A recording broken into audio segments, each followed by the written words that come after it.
Hello again and welcome to another GameplayHK video. Bandai released this cute model kit, the Doraemon Figurized Mechanics. I believe this will attract many non-model kit builders. This is a pretty good line, not hard to build, and the end results do look quite good. So even for beginners, these aren't hard to build at all. With today's video, I want to show you a few easy ways to make this kit look even better. Once you finish it and place it as an ornament, when you look at it, you should have a nice feeling of achievement. So let's begin by opening the box. Doraemon, everyone loves you! So a big selling point of this line of model kits is about the innards, which is why this kit also comes with a set of transparent parts so you can see the inside. If you don't want to use that, you can of course use the regular parts with his signature blue color.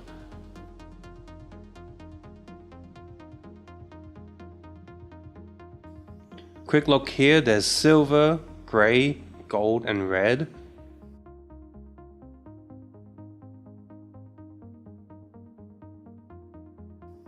Some of the color parts, red, white and gold. As always, the instructions are printed on a folded paper. One side is in full color and the other side is in black and white. This design is pretty cool. It's lined up the inside and outside looks. Right now, the other kits included in this line is the Time Machine and his sister Dorami. At first glance, the inside does look quite complicated, but is it really that complex? And of course, are there any easy ways to make it look even better? To quickly improve the quality, we do need some tools. I'll use these 3 color spray paints, the Tamiya TS84 Gold, TS83 Silver and this TS38 Black. So while spraying, I found out that this TS21 Gold seems to come out a bit better. So just looking at the parts, the gold parts look quite plasticky. The grey plastics include a slightly darker and lighter shade, but they aren't silver. So for light grey, I'll use this TS83 Silver, and for the darker part, I'll use this TS38 Black. And for the non-shiny parts, I'll use this Mr. Super Clean matte finish to coat it and make it look less plasticky. And of course, I won't hold the kit with my hands while spraying it, or else I'll get it all over my hands. I'll use these clips. Most model kit stores will have them. And after spraying it, we need to let it dry. If you're on a budget, you can use some foam boards, or you can make your own painting bases like this cardboard right here. Then we let it sit and dry.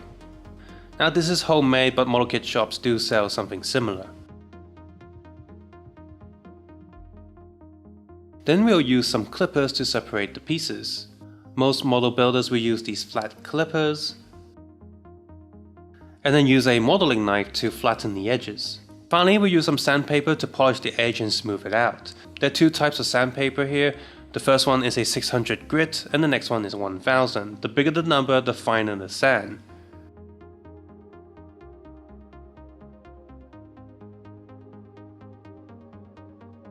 Just a quick check here, and one area does require sticker, but it'll look a bit ugly when used on his tongue. Why is this? Well, fold lines will appear after applying the sticker. Why? Because the tongue is 3-dimensional and the sticker is flat. So there'll be a lot of folds. on the sticker once applied. You can buy these AV paints like me, and these are water soluble paints. First we'll try this orange, but if it doesn't look quite right, we'll mix it with some yellow to get it closer to the sticker's color. And that's about all we need. Let me show you how to cut the pieces out. If you're not used to doing this, don't cut too close to the piece. Leave a little room. If you mess up, you won't cut into the piece and damage it.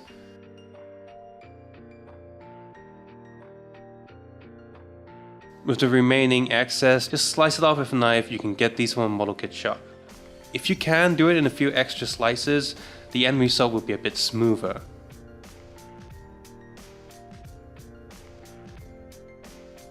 After that, we can use the sandpaper. First, we'll use the 600 to sand the cut area. After that, we'll use the 1000 to sand it again. You can get sandpaper from most hardware stores. Now that you have a smooth finish, repeat the steps for the rest of the pieces and then you're good.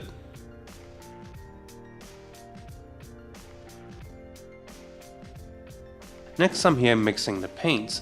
I think adding a little more yellow will make it look better. Then try not to draw out of line. If you do, quickly wipe it off with some tissue because these are water-based paints. It's easy to wipe off when it's still wet, but not after it dries. When you're mixing the paint here, don't add too much water because the part we're painting is a round bump. If you add too much water, the paint will settle around the edges and the middle will be too thin. Even if you paint a few extra layers, this wouldn't help too much, so let the paint be a little thick. I recommend you paint 2 to 3 layers and then see how it looks. Here we have a piece with 3 layers of paint on it, so spend some time and effort and it'll look a lot better than if you use the sticker. Next, I will spray the gold. This is a paint box in our studio. If you don't have one, spray in a ventilated area and don't do it inside your home. It's dangerous and it smells terrible. You don't need to spray too much, just a thin layer. And when we compare it, the difference is huge. Next, we spray this gunmetal color. It's a bit of black with a metallic effect. I think it's very suitable for robot innards. For the matte finish, remember not to spray it on a humid day and don't spray it too thick. There aren't too many pieces, we just wait for them to dry and then we can put them together. Okay, it's been put together. The silver with the metallic black and then the gold. The contrast is very vibrant. The instructions have separated the silvers, one is darker and one is lighter, but I think after I sprayed it with an even darker color, the contrast looks much better.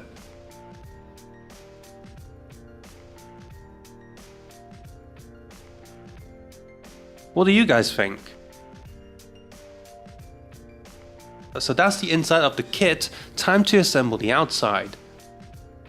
Now we need to pop the inner head off before we put it together. You already saw the mouth previously, but I really want to show you the whiskers area. It's awesome that the whiskers are their own piece.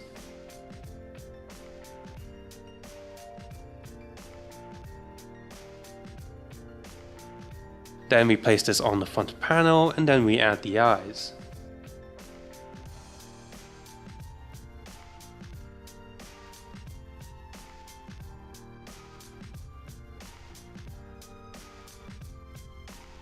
And the awesome Doraemon head is done.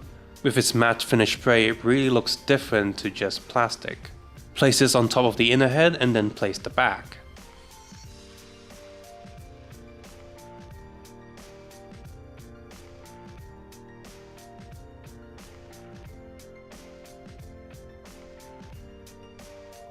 There is a slot on the top of the head, so you need this piece to cover it. Head completed.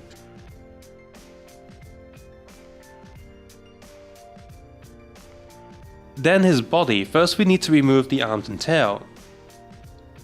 Now I want to show you the design of this gadget pouch. It's really cool. Can you see that? It actually has a bag opening.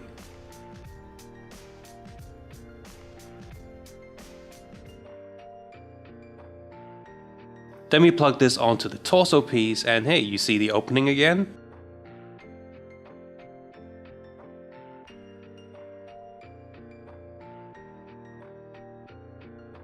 Then plug the upper body together. You know, it's kind of funny when it looks like a kid wearing shorts. Now we push his legs in because he's not actually that tall, and then we put his shoes back on.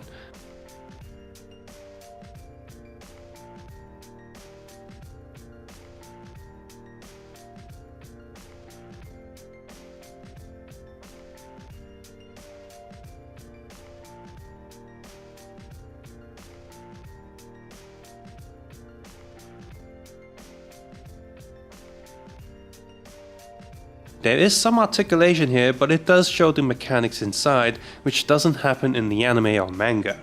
Next, let's attach his bell.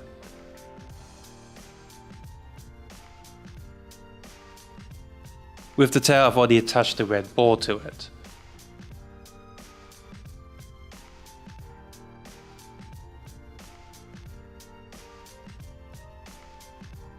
For his arm, press it through and you'll see this tiny hole. This is where his hands go.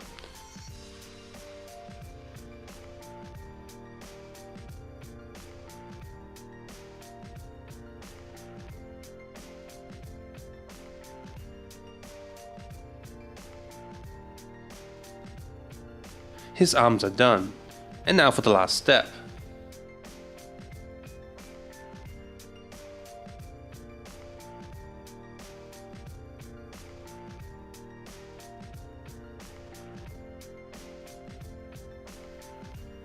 And we're done.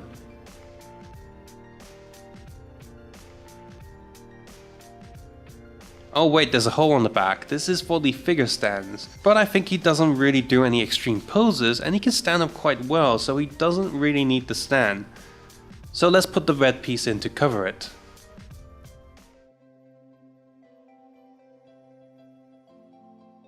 Now let us test his articulation. His head can spin and his arms can lift up.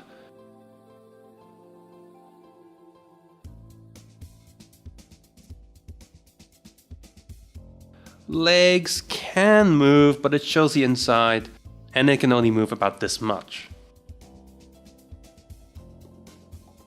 This kit also comes with an extra sitting pose, which include his legs and his bottom, as well as an extra set of arms pointing forward. Now they've also released a time machine. This will allow him to sit and drive in the front. But Bandai seems a bit stingy here. The kit doesn't come with an extra pair of hands. So if you want to put him in the sitting position, it's very annoying. You need to remove the hands and then place it on the other arm, same with the shoes, and then plug it on there. It would be much more user-friendly if it came with an extra pair of hands. There's another problem. When sitting, the back will show this huge line. It almost looks like he's wearing fake pants. From a distance, it looks okay, but close up, it looks quite bad. And here, let me show you the transparent pieces, and doesn't it look awesome? So that's it for today. All you need are a few spray cans, then you can achieve this effect.